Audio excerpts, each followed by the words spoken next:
with Wardley mapping on a problem, like this seems like a useful framework. How can I apply it to the work that I'm doing? Like the more we have examples of that, I think the more beneficial. Um, I don't know. I think that's empowering to folks who are just trying to get started. It's like, oh, you did that for that thing, and you had no idea what you were doing. Right. That's my whole thing is not knowing what I'm doing, Hmm. which is why we bring in experts like you, who are living in like the thing that you're working on. So this is cool. Right. And with that, I think we're live. So welcome everyone to the stream. I appreciate you for being here. I'm really excited for the conversation we're going to have today about municipal government. I'm joined today by the one and the only Dylan Parker. Dylan, welcome to Worthy Mapping Conversations. Thank you for having me. I'm excited to participate. So let's like set the stage a little bit. We encountered each other through a Twitter thread, I believe, Hmm. and I, let's start with like how you encountered worthy mapping. Like where did you first like run into this? What was that like? And how did it lead us to that thread that we started on Twitter? Yeah, absolutely. Thanks for the question. So, big picture, let's pull way far back here, right? So, I've been on Rock Island, Illinois City Council, which is the governance, body, democratically elected. For the past 4.5 years, I actually just got reelected to my second 4-year term here this past spring. So, yep, we're still trucking along. Congrats, yeah. Um, Thanks. But as I have been sort of in the hot seat, I've learned quite a lot. And really, what I've learned is places that I'm missing. Right, places not necessarily what I know, but what I don't know. Prior to being elected to city council, I was a diesel mechanic. I fixed semi trucks, and so I have a college degree, but after college, I just went blue collar. I worked on barges and fixed trucks and stuff like that. And so I didn't have any sort of experience with like strategic planning and anything related to Wardley mapping. And so it's sort of been this learning process on the fly while I've been on city council of like, how does an organization actually get stuff done? Because I've always just been the worker bee fixing trucks and whatever. And now all of a sudden I'm sort of being in this like C-suite or board of directors position of like, what are we trying to accomplish with all these worker bees? Um, and so every year, Rock Island City Council has this annual goal setting session where we all, the 8 of us on city council basically sit in a room and we come up with the goals and sort of the tasks, the list of tasks that staff is going to accomplish for the next year. Um, and and over the past 4.5 years of doing this, this is where I'm observing there's a problem, but I don't know what it is, right? And it's sort of opened up this big exploration for me of like, well, what is strategic planning and what are we actually trying to do? And it turns out there's a lot of people thinking about this thing, right? Most of the material that I have found has been more in the business world, CEO, sort of strategic planning, what is all that stuff. Um, and really, I had a huge light bulb moment where I realized, like, oh, the purpose of business is not to make money. The purpose of business is to create value for customers, right? And I think from what I understand, I mean, I'm not in business, but from what I understand, this has been like a radical transformation, like a massive eureka moment for so many people for decades now, I guess. But it's really kind of weird that we still have people like me that in 2021 are like, oh, I didn't learn this in like first grade. I wonder why, right? Um, Yeah. and so basically, I have identified that the way in which the city council does goal setting session is like product focused, right? We talk about, oh, we need better streets and roads, we need better infrastructure, we need um, we like do vague things like we need economic development. Rock Island is a struggling community, a classic Rust Belt story. We used to be, well, originally in the 19th century, lumber, there was a lot of trees here. And that's what added value to people being here is there was trees, and then somebody built a mill, and then they were able to mill trees and sell them and ship them down the Mississippi River. And that's why people were in Rock Island. And then, industry showed up, and we were the home of farm implement manufacturing, right? Farmall, Case IH, all these sort of tractor building companies had massive factories in Rock Island, where tons of people moved to Rock Island because they had value in living here close to the factories. They had economic opportunity that added value to people's lives. Well, then globalization happened and the Rust Belt story, and now the factories are gone. Population has just like basically halved itself. And decades later, 4 decades, if you count the 1980s is where this started. I would kind of go back even further maybe. But anyway, for decades now, we're still like spinning our wheels like, oh my God, our population is not growing. Our debt is increasing. It's sort of this death spiral, right? And I've realized like, oh, well, we haven't answered the fundamental question of what is the value of living here, right? Like what actual value do people get out of being physically located in the city of Rock Island? Exactly. And so this has started me on my adventure of like, well, how do I answer that question? How do I answer what do people value when I just have my perspective? I know why, like I was saying before the show started, I grew up in Iowa, and I'm one of these rare birds, it seems, that moved from Iowa to Illinois. The local politics is everyone's leaving Illinois and going to Iowa or surrounding states, but I did the opposite. And so I'm sort of this interesting case study of like, well, why did I choose to live here when this common story is that everybody wants to leave?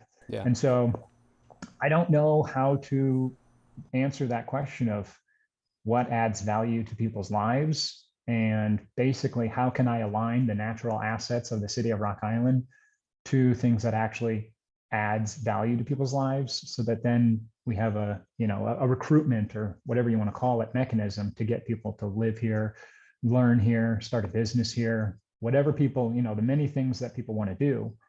How do we get them to do it here physically in Rock Island? That's really an interesting way to start this up, because if in general, like there's an important moment happening right now, which is a transition towards something that's new. And in the absence of a deliberate shaping of that transition, it's going to be a transition towards like release of the energy, right? Like people going elsewhere, right? Because they don't get value from the way that things are here. But you, despite all odds, decided to move here, and maybe you saw something, and maybe like there are some things about that are unverbalized or undescribed, but there's something there perhaps about what you saw that might be an interesting like angle on this whole problem. Like what did you appreciate about this that perhaps many are missing out on? And so that's an interesting angle. There's also just the whole story, right? The Rust Belt story. Look, it doesn't matter what context you're in, we are in a continuous cycle of building up like a paradigm until it is no longer serving us, and then releasing the energy from all the work we put into sustaining that paradigm back into basically just raw materials, and so that we can reconfigure that, or we can let things die out. And Right. I think that's an interesting kind of moment to be in. Just a heads up, I think YouTube is telling me that there's a problem with the stream quality. So what I'm going to do is I'm just going to hit record on this end, and Recording in progress. Worst case we'll release it later, and that'll be fine. Sure. Okay, so I'm going to switch views here to the Miro board that we have up here, and the Miro board, like I'm going to start with kind of like my naive exploration here of like what did I start to look into as soon as we started discussing the possibility of making a map of municipal government.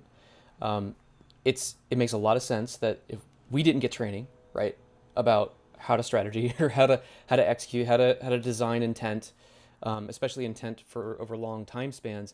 So we kind of have to learn the lessons ourselves a little bit, and Wordly mapping is like one way of doing that, which is great. So the naive questions, is first thing was like, where the heck is Rock Island? And so I had to plug that into the Google Maps, and I'm like, wow, all right, here we go, Illinois. Come on, feel the Illinois. Sophia and Stevens, let's go. Excellent. And I'm over here in Pennsylvania, which, in Pittsburgh is a former steel town, Right. which has undergone a sort of revitalization in some senses, but Sure. in other ways, though, it's a little bit of a false revitalization. Like there's some real problems underneath the surface of that attempt, and so it's like we can learn some lessons here. And so you are alderman for the Yep. fifth ward, and that means that Yep. you get to play a role on the city council. So, what is an alderman in this context?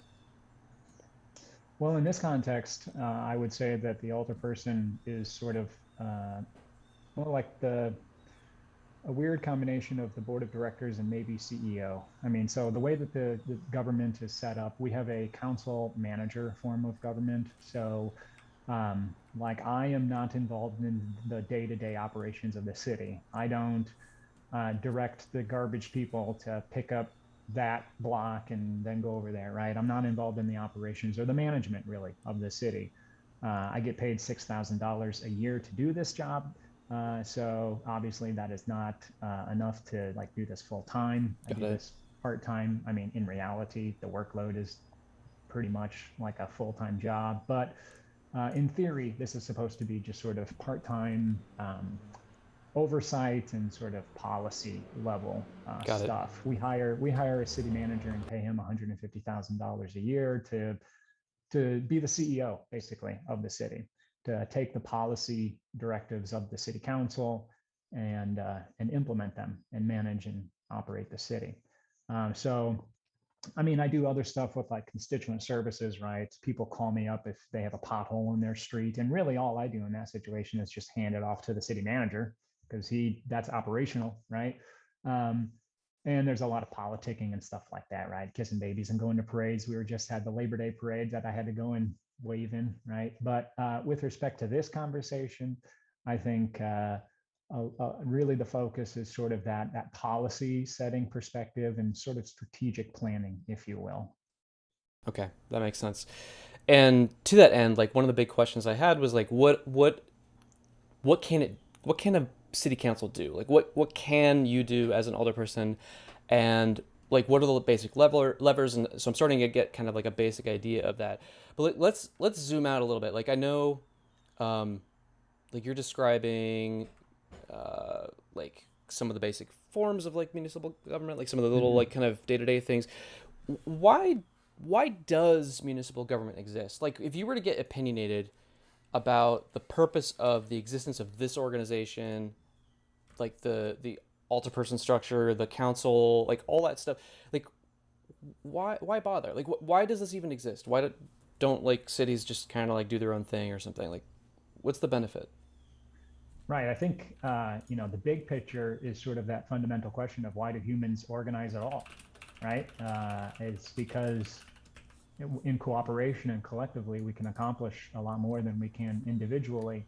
And so uh, I think the reason that cities were created is because they add value to somebody's life, whether it be a business is able to have customers in close proximity, or an individual is able to find employment opportunities because they're nearby, um, or even like talking about the levers that the city council has, right? So many aspects of the city powers, I guess, I don't know what you want to call them, levers, is like the fire department. We employ a bunch of firefighters and have all these physical assets, firehouses, fire trucks, stuff like that, to provide a service to people living in the city of Rock Island if their house starts on fire, right? Yeah. We have police I mean, that's sort of a really big ball of wax right there, but the, Right. the basic idea is sort of peace and security and justice and whatever. You cannot facilitate commercial activity when people can just come up to you and rob you, right? And so there's a need for some sort of law structure and enforcement of law. um, an interesting one with respect to what I've been thinking of is, so we have a specific department called the Community and Economic Development Department. And so there's this idea that the city of Rock Island can, through action of our own, sort of develop a local economy. right? That somehow, and this is where I don't think we have it fully fleshed out, somehow we have the power to influence the implementation of capital, the facilitation of connecting vendors to supplier, or vendors to customers, or employees to employers.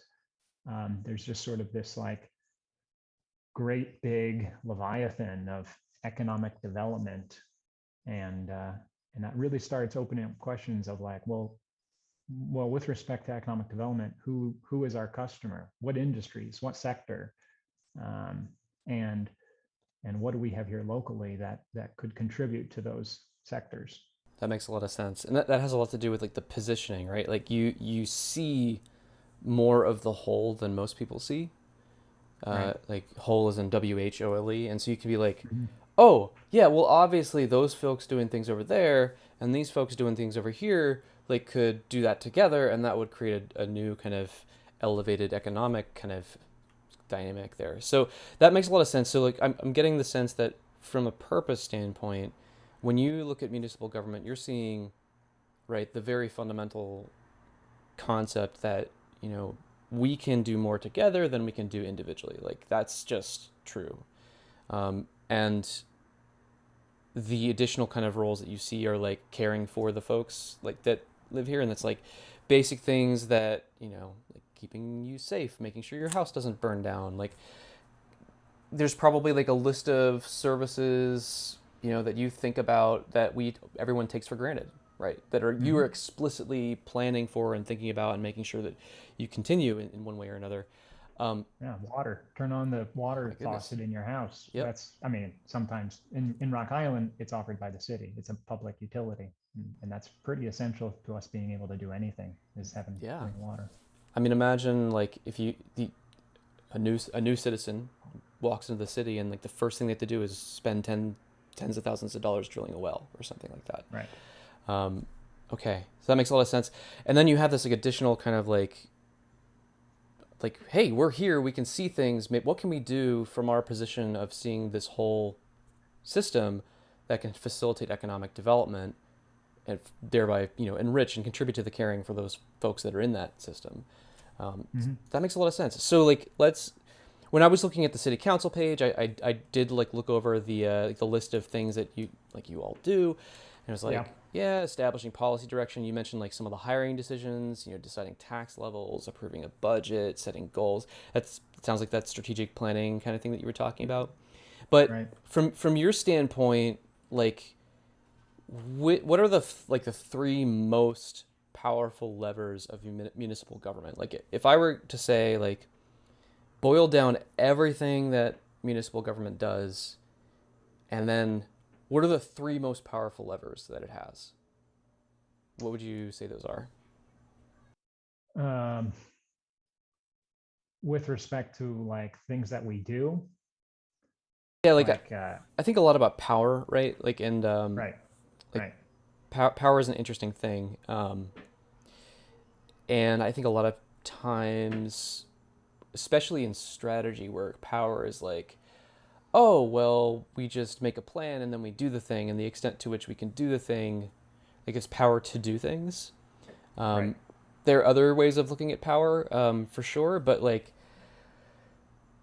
I would say, let's start like from the standpoint of intervention points. Like, let's say that you Okay. have some kind of effort, energy that you can expend, capital. You mentioned things like that.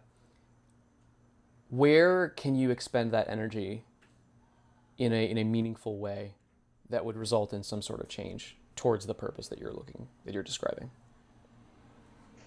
Um, well, I think, well, you sort of have like, it's kind of like Maslow's hierarchy, right? Like, we absolutely need to provide water for the public.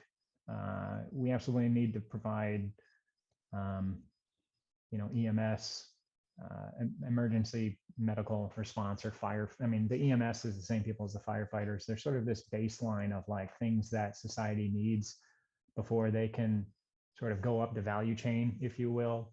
Um, but other than like, so I've done just a little bit of like tinkering with or exploration with the Wardley map thing, and like sort of the evolution of stuff to commodification. Like providing water is no longer like in the genesis phase, right? Like we know how to provide water, and maybe we can do it more efficiently. Maybe we can do it, whatever. We can tinker on the edges, continuous innovation, etc. We got that. But I think something that I really think is in the admittedly like genesis phase is like understanding economic development, like understanding this tool, this lever that we have of bringing the right pieces of the community together to allow them to grow.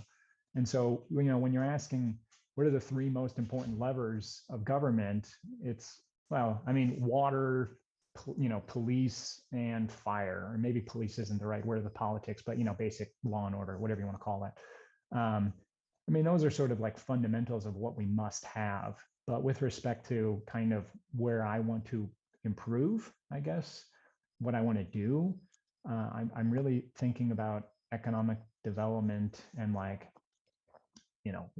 yeah, we can sit here and say, hey, we got great water. You're never gonna have to worry about water when you move here. But it's like, yeah, but the city across the street has water too. So why would I don't have any positioning there. Yeah. Right. And so what areas do I have, or can I get positioning to really draw people in? Okay. Well, then let's dig into that, because I don't know if that's helpful to answering your question. 100% helpful, because the reason I asked that question was so that we could figure out where to focus. I mean, one of the lessons that is hard earned for most people who start mapping is that they try to map everything, or they like the unit of progress here is really like, do you know more than you knew before? And are you basically asking the right questions to sort of guide that learning, and are you creating the right kinds of new knowledge? Like what you said earlier about like, what don't I know? Exploring those edges in a way that like is a meaningful kind of practice, like it's getting you something. Like it's not just like academic learning, it's like learning that you can immediately try and play out and see what happens. So like asking about these levers was kind of like, what matters to you in your world, and understanding economic development seems really important. So let's zoom in. Like economic development, what is it? Like let's start there. Let's explode economic development into some parts. Like what would you say if you were to describe economic development as like a series of activities or practices, like technologies, whatever that needs to be? Like what are like 3 parts of that? So let's just start with a very simple sort of like process. Like an agricultural process, you need land, right? You need physical area. You need you need, I guess, if we're getting super vague, you need labor. You need somebody to plant the crop or the seed. So I guess you need a seed, right? And you need buyers and sellers for economic development. You need somebody to have land, labor, and seeds that can then, like, you need a market, I guess. Sorry, I'm being very vague here, but top line stuff. Like you have to start somewhere, and vague is often the place that you can start. So here we are. What I've got so far is like you start at the bottom, right? Land, labor, and then some kind of like, if we're talking about agriculture, like seeds plus land plus labor, like there's a planting kind of, I don't know, is this agriculture at large, or is it like just farming, or? Yeah, I guess farming, right? Okay. There's lots of farms around me. And there's plenty of other stuff like in play too, right? And we're not going to get stuck on trying to be perfectly comprehensive. We're just going to like kind of get the basics here. So, okay, we got, in order for farming to happen, we need land, we need labor, we need seeds. These are the dependencies that we're aware of for farming. Like if you showed up to a council meeting tomorrow and you wanted to talk about farming, these are maybe the first 3 things that you would talk about, right? Right. Okay, so then we go up the stack, right? So what does farming enable? And you mentioned buyers and sellers. Hmm. Let's connect the dots from farming up to those people so that we can understand the nature of the value that they get. Like farming is facilitating something, right? Like it's producing something. What are the Right. parts in between farming and the users? Well, farming generates products, right? It generates an ear of corn or whatever the thing is, Mm-hmm. which then the buyer has. You need to have a product, and uh, the seller buys it. So you need some sort of like, well, before we explode this, all right. So the buyer has the product. The seller has a need for the product, and then there has to be some mechanism by which you can exchange the two. Okay, so we've got possession, we've got purchasing, and then we've got exchange. Okay, so I'm so wrong with my model. Like I'm woefully incorrect, but this is a starting point that we can have a deeper, conversation about. So of like is exchange the fundamental thing that's relevant to economic development, or does it matter that you need to be able to does production matter in an economic development discussion? What do you mean by does production matter? Like in order to possess the products, you have to produce it. Like you have to Right. make all that happen. Like do you care about the buyers, or sorry, in this case the Mhm. seller's needs? I guess I'm getting this mixed up here. There we go. Um, How deep do you well, go? yeah, I guess the opportunities are potentially endless, I guess, depending on your perspective. So again, looking at this from the perspective of a city, right? Mm-hmm. Okay, so this is sort of a model of how a market works, but where can a city Yep. insert itself, Yep. right? Because that's really what I care about here, Mm-hmm. is not necessarily how does a market work, but like what levers does a city have to facilitate this. Yep. And so, yeah, one of the things that I hear all the time from like the local chamber of commerce is workforce, and you see this everywhere, of course. Mm-hmm. Everybody's got a now hiring sign out in front of their Yep. business, and so you're seeing a lot of communities do things like um, they offer incentives to pay off your student loans if you move there, right? And so there is a mechanism by which a city can facilitate a workforce being present, physically located in your community, um, to be present, That makes a to lot of sense. facilitate that need. So like workforce incentives is a set of activities that support labor, enable labor, Yep. and that's the kind of thing that a city council pays attention to. Okay. Yeah, definitely. Um,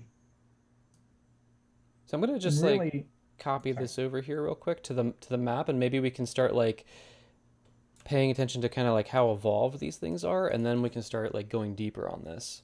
Does that seem Yep. fair? Yep. Okay. So like let's start at the bottom. Workforce incentives.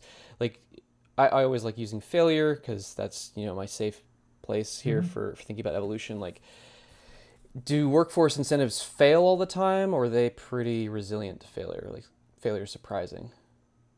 Oh no, I would say that they fail, maybe not all the time, but I think a big problem is that we, the local government, if you will, Mm-hmm. fail to really understand the needs of what we're trying to incentivize, Hmm. right? Like, um, if I incentivize farm workforce to be in Rock Island, well, then there has to be a market for that workforce need, right? Yep. And so a lot of the times I think we misalign what we're incentivizing with what the community actually needs or what would actually add value Okay. to our community. Okay, that seems really important. So let me ask you like a really brutal question. So like, Yep. there's a bullet list of things in a PowerPoint deck or a Word document or something like that, and they're like, I know Mhm. what we should do: workforce incentives. What if we just, forgive student loans? That should fix it, right? Right. Like, is that what's happening? Like, is Oh that yeah, 100%. That's what we're doing in our goal setting sessions every year, is just sort of randomly throwing out, oh, I read that so and so is forgiving student loans, and that's a way to get people, a younger workforce to come to your community. So let's do that. hmm, But we are really not thinking about whether there's like what type of workforce we need in the community, hmm, and B, even more than that, but like what so different sectors or industries require different types of workforce, right? An agricultural economy needs a different type of workforce than a manufacturing industrial economy, yes. which needs a different type of workforce than a knowledge economy, right? I only recently stumbled upon the knowledge economy, which I feel like I've been living in the Stone Ages, but like, It's a whole thing. oh, it is a whole thing. And what I have realized, and this is a major gap in um, in Rock Island, is that we don't even like we as the city government or whatever, we don't even realize that the knowledge economy exists. We're still trying to incentivize manufacturing and farming, frankly. When you look at the overall economy, where's the most wealth being generated? Where's the most value being generated in our economy nationally or globally? It's the knowledge economy is pumping out value Hmm. and money. And so, in addition to not understanding like the workforce needs or the employer needs, it's also understanding where is the value in the economy right now. And if we want a piece of that basically locally, we got to make sure that we're incentivizing where the economy's hot, right? We need to be instead of having workforce incentives that target farm workers, and no offense to the farm workers, but a farm worker is going to bring in $15 an hour or something like that, and that $15 an hour is not going to be able to support a boutique retail place or something like that, right? Yeah.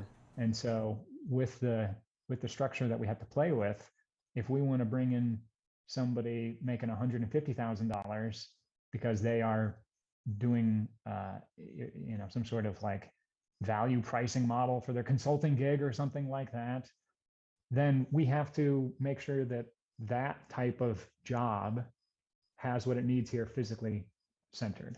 So really understanding where the value in the economy is and how to incentivize it is what we're completely lacking. Okay, that seems really important. So instead of like following through with this like hypothetical example, like, I'm not going to overcomplicate it. You just told me the three things that y'all need, right? So you need awareness of employer needs, you need awareness of workforce needs, and awareness of economic trends, Yep. really like what would bring value. So one of the things that I like to say with mapping, and this is something that I've learned from folks like Kat Swattel and others in the mapping community, is like you throw away your maps. Like you get Mhm. halfway through something and you find out what question you really needed to be answering all along, and then you go make another map to describe that. So like let's start with awareness of economic trends, because that seems like super Yep. feels tasty. We don't, yeah, we don't need to break down what does farming need. I think we're good there. Really, what I would get value out of here Hmm. is answering that question. So come down underneath the map that I was playing with, and I've got like something here, and I'm gonna keep this pretty cut and dry right now. Like city council Hmm. needs an awareness of economic trends and what would bring value to the local Hmm. economy. Is that true? Yes. Okay. Um, how? Like awareness of economic trends slash what would bring value to the local economy. What activities, practices, data, knowledge would enable this need to be met? Right. And so that there is the question. Okay. And that is what I'm curious as to how Wardley mapping can help out. So I don't know what I don't know. And Perfect. currently, I well, actually, let's give myself more credit here. So, like I said, I only recently discovered the knowledge economy, right? Okay. And how did I discover the knowledge economy? Well, I read a book. I read Richard Florida's The Rise of the Creative Class, and so like in order to gain awareness of economic trends that would bring value to the economy, we have to do research broadly, right? Okay. So you read a book, Yep. and that enabled your research. Yes. Okay, and then the research enabled you. I'm probably messing up the relationships here, so just like forgive me for that. But like No problem. roughly speaking, like reading a book, probably a pretty like well, I should guess it's less common than you'd think. How many people do you think on the city council? I won't ask you that question. That's Yeah, rude. let's not answer that Yeah. So like, question. how many books did like have you read in the last month? Well, I have been voraciously reading because I've realized that there's like a massive hole in my understanding. Okay. And so maybe that's another thing that one needs is a realization that they don't know something. Because why would you go and learn something if you don't realize that there's something missing? Okay. Which is kind of meta, Oh, but you know, this is getting really good. Okay, so right now in sophisticated research circles, reading is the game. Like everybody does it basically. hmm. So I'm gonna put that in stage three. Okay. Meanwhile, probably like for most like governments, and let's be honest, like most organizations, like that I've been at least. I mean everything from enterprises, Wall Street, like all these other kind of like weird places that are supposedly doing work, right? Like they're Right. not reading. The reason they friggin' hired me was because I read some books that they didn't read. Like let's be Right. honest, that's really in a lot of ways Yeah. what that ends up being. So Again, knowledge economy. yep, and having access to ideas enables you to engage differently with the world. So okay, so let's say most governments are over here in stage one when it comes to reading, Hmm. and the rest of the world, meanwhile, is kind of like more over here in stage three-ish or four-ish, something like that. So, Yep. what about the realization that you don't know things? That's an experience I think that is not ubiquitous. No, it's not. And I'm assuming you mean within the context of like local government or politician I mean, or humanity at large, human. Yeah, well, yeah, I guess that's but probably true. I think it Um, applies just as well to the city economy. Like, if you were to view, let's call this a practice. You need to find out the things that you don't know. right. Okay, is that a novel concept? Is that an emerging practice? Is that something that like people view as a good practice, or is it just like best practice standard kind of thing? I think most people don't even realize that we don't do that, nor that we should know what we don't know. Okay, There's just so much assuming going on. I would put it in one or two. okay. I'm gonna throw it into one. Now let's dig into like your experience a little bit.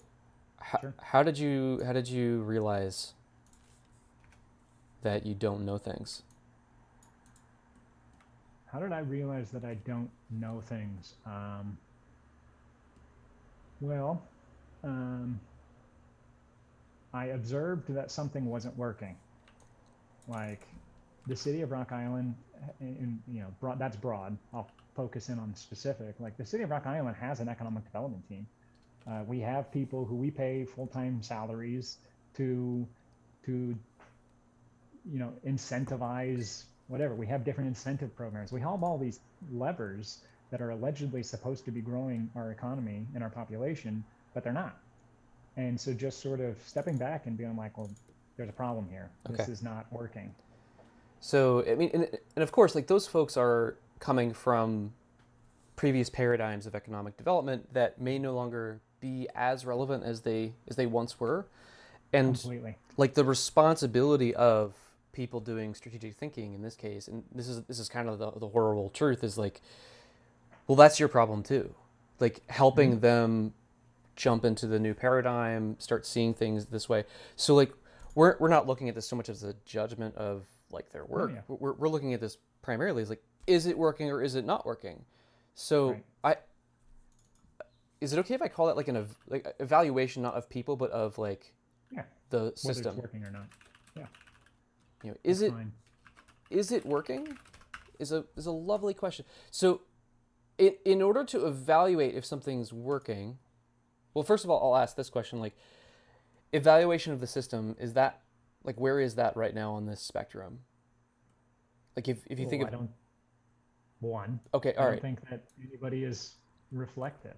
Or perhaps like, okay, so here's the curious thing about like democracy yeah, and a local election is that generally speaking, people know that it's not working. yeah, And there's like constant letters to the editor every hmm, single time you talk to a constituent. It's like so apparent to everybody that this isn't working, but yet there's like we skip a step. We don't pause and say, okay, well, we don't know what does work, so we got to first think about that. And mm, so, the evaluation of the system, is it working? Like that happens a lot, but not very, what's the word I'm looking for?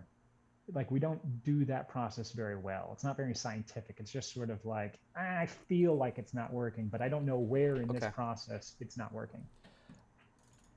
I have some words to propose to you, and maybe we can find some better words. Sure. So one of the things that I always like find ends up being the case with Wardley mapping is like we go from broad, unspecific terms of a thing, like buzzwords, basically.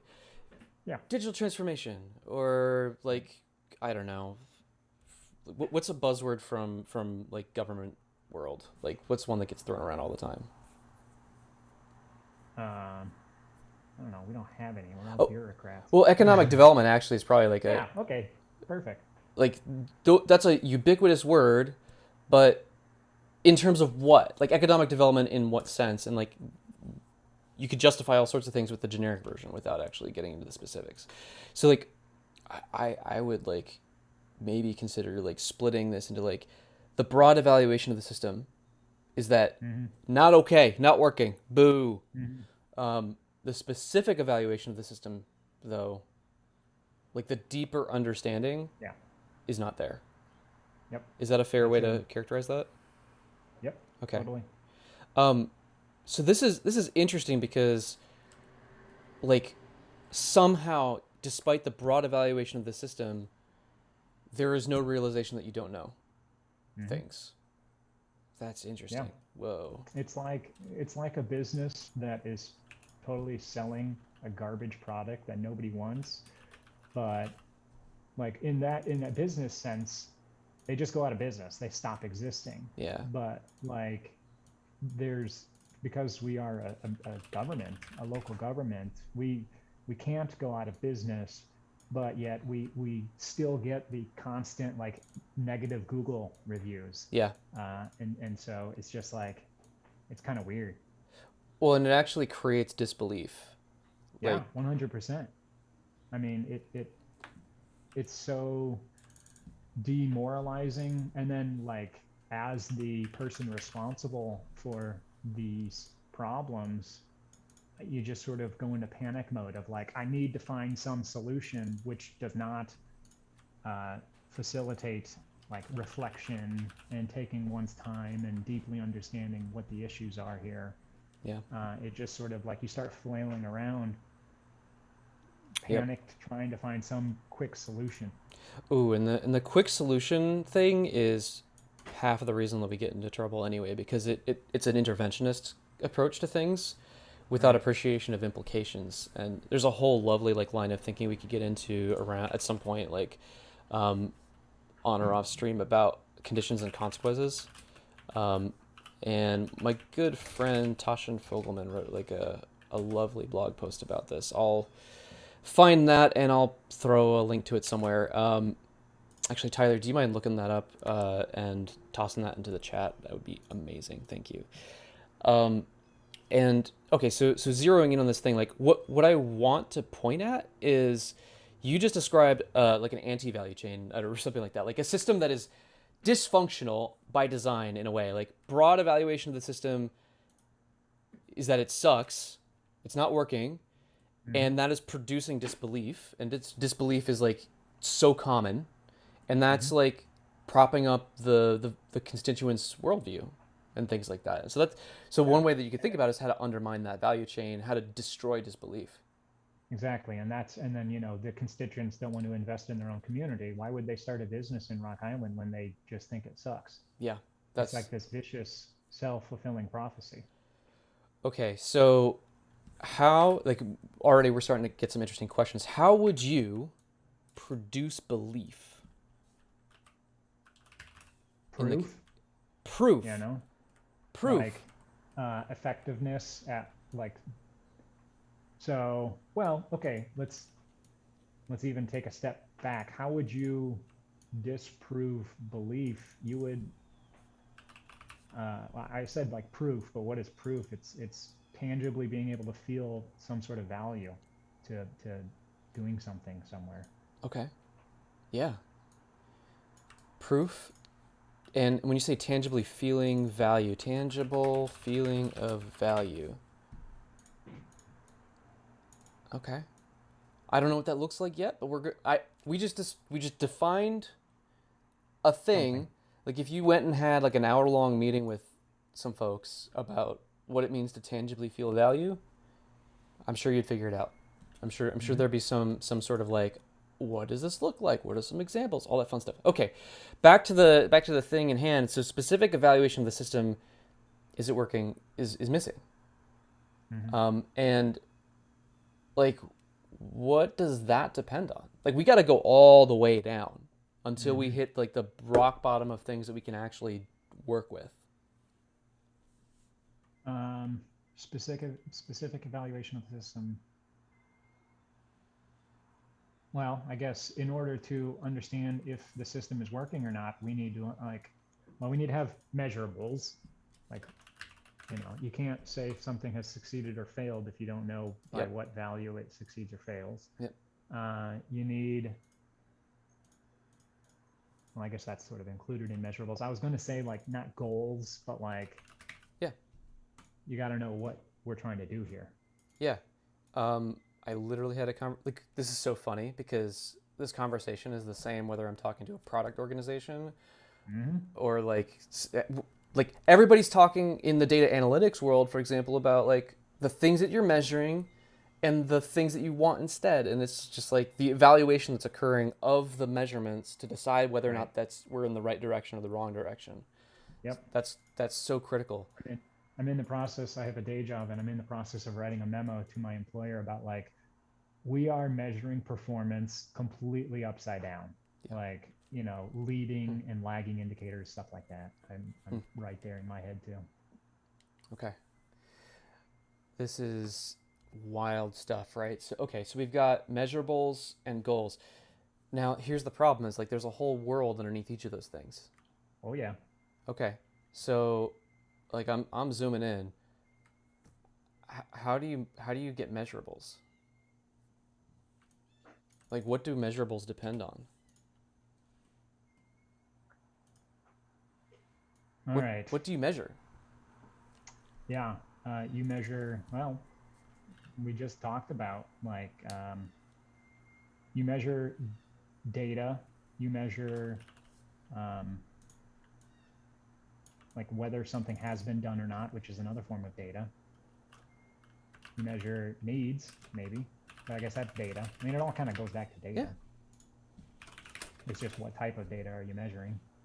You need to have an understanding of what type of data you're measuring and like Yep. why. Mm-hmm. What data to measure? Why to measure it? Yeah. Okay. And like one of there's like a brilliant view of intervening in a value chain where it's like the lower down you intervene, the less resistance you'll encounter because like nobody's playing down there. Sure. And once you like quietly lock down some of those things, and then you just kind of lay them out like as a framework. Then you start building your way up the value chain. It's like, Mhm. what? So here's like the weird question: is like, what data do you want to measure? Like, why? Right. Right. Um, okay, let me go through the map here. Realization that you don't know. Specific evaluation of the system. Is it working? In order to know if it's working, you got to have measurables, and you measure data. I want to avoid like a loop situation here. Yeah, it's okay though. Even if we got a loop, it's fine. Right. Well, I guess I want to measure like data, useful data in this context of economic development, like kind of gets back to what I was saying, like, okay, wait, where is the value? Like, if I'm a business, I can, like, where's the big wallet, I guess, right? So data would be what customers to target. Okay. And then what do they need? All right. So I'm going to be really annoying here. And I'm going to just make another map. New question.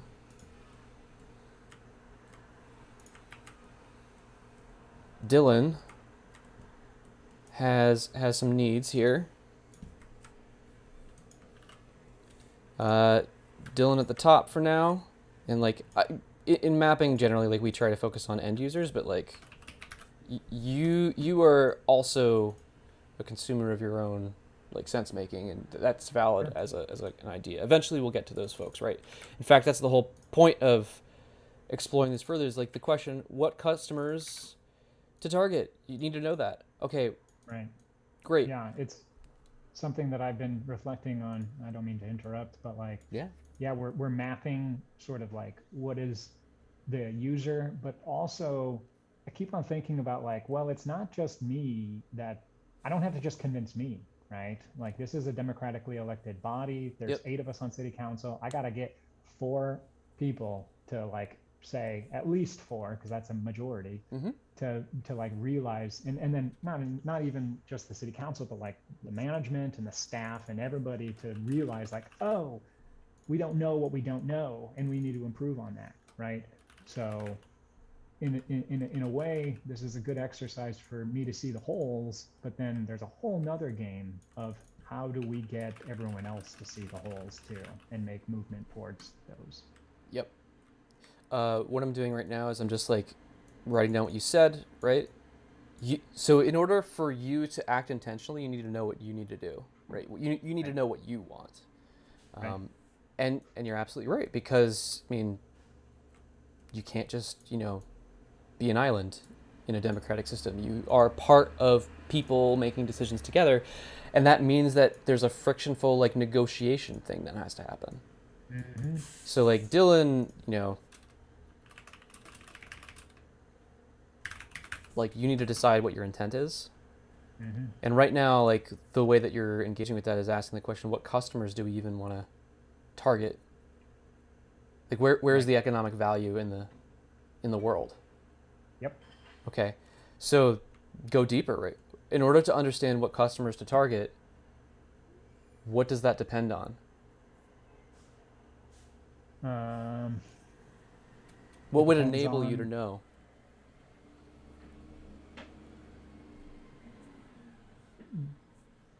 well, again, like research, just like being able to see and be like, okay, I mean, measuring, like I'm thinking of the US Labor Department's way of measuring like productivity and GDP and stuff like that, right? So like different indexes, whether it be Forbes 500 or the Labor Department, like different ways to measure economic value. Okay. So index data on economic value, and sounds like there are like a couple different like alternative providers. So that's at least at stage 3. What do you think? Yeah, I mean, assuming that uh, that there is an index for a particular, well, I guess that's fair. Like assuming that the indexes that exist are actually capturing the data, Yeah. right? There's this whole conversation about like, well, are we really capturing all of the value of the fill in the blank economy or whatever? But yeah, the indexes themselves are pretty well made. Yeah, that makes a lot of sense. And I'm just gonna like note that question is like that's an assumption that we're making right now is Right. like, do these indexes actually work the way that we expect them to? Great question. Don't know. You'll have to go find out, right? So do we need to go deeper, or could you go look at those indexes right now? Well, I don't know what indexes are out there, so I need somebody to tell me like, okay, if you're looking for, I mean, I guess I listed off a bunch of them, but like, Mm-hmm. I don't know what are actually useful to me. Yeah. Like, I want to know, I mean, I know the Department of Labor has some index out there, but I don't know the specific website to go to look Yep. at it, Okay. you know. Does someone know that thing? I assume so. Okay. How common is that knowledge, do you think? Like, is that like I a, think the knowledge for those who have that knowledge, it's pretty well developed, but I think there may be few and far between. okay, so you think it's probably like the domain of experts right now? Yeah. Okay. Um, that's that's important. Um, Yeah. Imagine imagine if every single local government across the United States had some sort of like Disney Plus version of knowing where the economic value in society is and like what you should be incentivizing. That would be really useful. that would be awesome. That would actually be amazing. Um, and like you could go deeper, and they're like, how like what would enable you to discover those indexes? Well,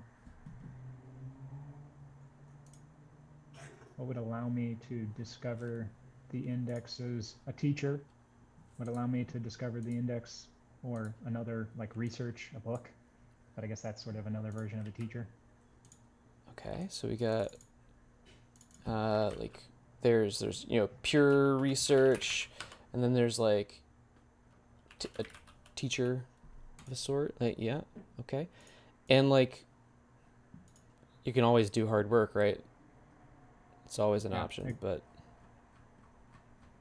Yeah. I mean, experimentation, right? Like that's kind of what I'm thinking about is like, okay, so if there's not a teacher or if there's not pre-existing research for something, how do we figure something out about it? We experiment with it, I guess. Sort of the foundation of like learning.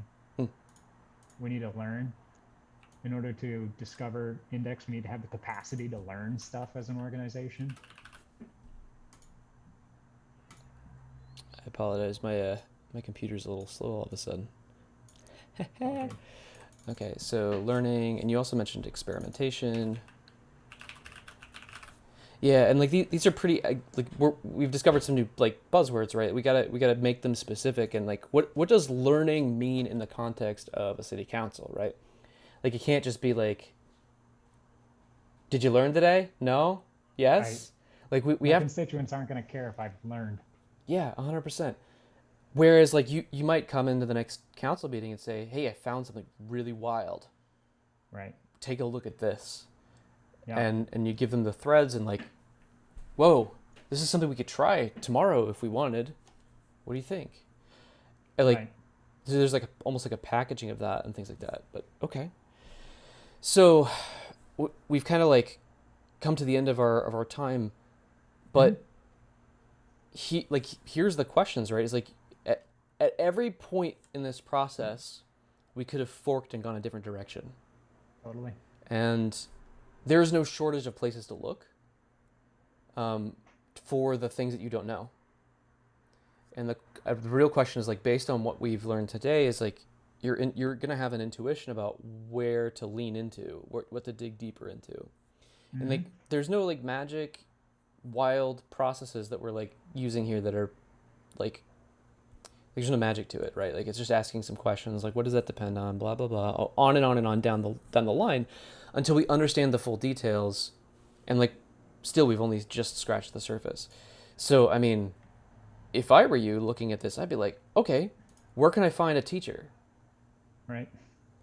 Like, the internet is pretty big. And like, heck, I don't even have to limit myself to the United States, right? Like, there are Mm. folks who are talking about these concepts, in India, in the UK, like all over the place, Canada. Oh yeah. So like, go find someone and see what they can show you. Right. And like with Simon's view of mapping, it's like the question is like where to intervene, Mm-hmm. right? And so just like, should we intervene here at finding a teacher? Should we intervene at like the learning part of this, like the Mm-hmm. like every meeting I bring a little like provocation or something, and Right. we take 5 minutes to have a quick discussion about it, just to kind of see what happens there. Like, does that contribute to learning? Yes. No. And just run another experiment and so on. Right. Should we really like directly just go Googling for indexes before consulting Mm-hmm. a teacher? Like, these are all options that you have at your disposal, and the trick for you is like to just go do them and see what happens. Right. And Yeah. then what, right? Then you Right. got to dig deeper into the things that you find as a result of that, which, super fun time ahead of you. Yeah, well, 100%. And that is the decision. We have limited resources, we have limited attention, we have limited whatever. Constituents are always screaming for us to lower taxes. And so, Mm-hmm. uh, you know, so we have limited resources and a continual push to have fewer, just like a business. Customers want their products to be Mm-hmm. cheaper. I get it. Um, Yeah. and so, where do we surgically move in here to make the most impact? Yeah. And that's something I've been trying to think about a lot, that I was thinking maybe Wardley mapping could assist with. Yeah. This is like an ongoing kind of thing, and I think maybe we should have another discussion sometime. Um, this is, yeah, not an easy process either. It's not like it's easy to do, but it's not easy to feel like you're doing the right thing. It's Yeah. very like it's a messy kind of thing where, am I doing it right is like the number one question people have, and the truth of it is like until you've gotten something from it and you've gotten Mm. energy from that, it's hard to tell. But Right. the further down you dig into the way that things are supposed to work, the more you find out that you haven't decided, you haven't basically had an intent for that part of the system. Like Right. right now, this whole value chain is functioning or it's not functioning, and what contributes to that function or non-function is the lower dependencies. Like Mm-hmm. to a greater or lesser extent, index discovery is going to enable or not enable the kinds of outcomes that you're hoping to see with city council members and with constituents. Yep. And yeah, that's the hard thing is like where to take action and do that kind of thing. So, Dylan, I wanted to thank you so much for taking the time to explore this question with me. I think there's a lot more to understand about this. I feel like, man, I want to just dig into this. There's so much more here. Um, for folks that are interested, you can grab a link to Tashin's blog on conditions consequences. There's a whole like bunch of posts here. You can find the post on conditions and consequences in there. I'll throw that in a link into the chat. For folks who want to follow Dylan and like kind of see what he gets up to, you can get him on Twitter at Mr. Rock Island. Dylan, good luck, man. This is a thankless job, and man, I'm so grateful that you're doing it. Yeah. Well, thank you very much again for the opportunity and for chatting with me here today. Thanks for responding to my tweet. And yeah, I mean, it's thankless, but there's potentially a lot of uh, value, for the lack of a word that we keep using here. But there's a lot of value in Yeah, getting this right. And so I it appreciate matters. you sharing this tool. All right, thanks a lot. And for everyone watching at home, thank you for being here. I appreciate you.